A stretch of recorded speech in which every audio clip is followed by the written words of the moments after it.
isang taong akala ko mahal talaga ako. Pinaglaban ko kasi akala ko sa akin siya sasaya. Akala ko lang pala lahat. Pinaglaban ko yung taong walang ginawa kundi saktan ako. Ang tanga-tanga ko. Kasi pinaglaban ko ang maling tao. Hindi sa lahat ng pagkakataon ay makakahanap ka ng taong magmamakaawa sa iyo para lang manatili ka.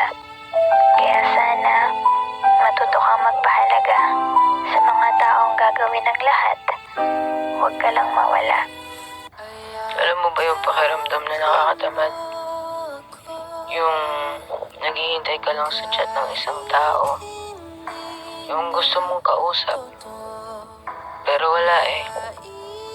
Mukhang busy sa iba. Kaya ikaw ito, maghihintay ka lang. Maghihintay ka lang hanggang sa wala na siyang mapaglibang ang iba. Kundi ikaw. Alam mo yung feeling na ang dami mong chat sa kanya, pero ni sin man lang di man lang niya nagawa kasi nasa iba yung attention niya. Kadalasang pinaparamdam sa aming mga babae. Sa una, prinsesa. Sa huli, basura.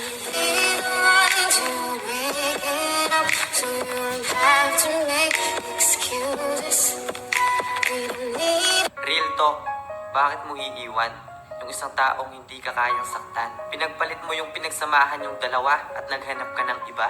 O baka kailangan mo lang siya pero mahal mo ay iba? Tapos pinagpalit mo siya sa taong pinagkakatiwalaan niya?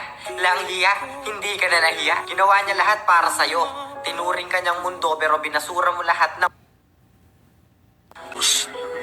Pero mas nakakatakot yung mga taong magchat-chat lang sa'yo kapag kailangan ka.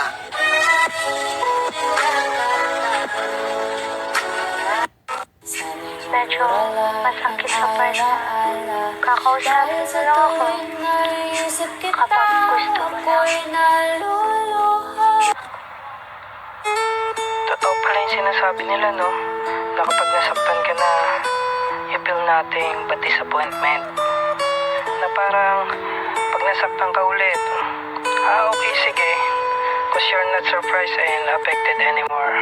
Inuun niya. Nung nabuo na, bumalik ulit dun sa sumira sa kanyang puso. Naging doctor siya for a while. Tapos, okay ka na, magaling ka na. Balik ka na dun sa sumira sa... That only means one thing. Hindi talaga ikaw ang bubuo sa kanya.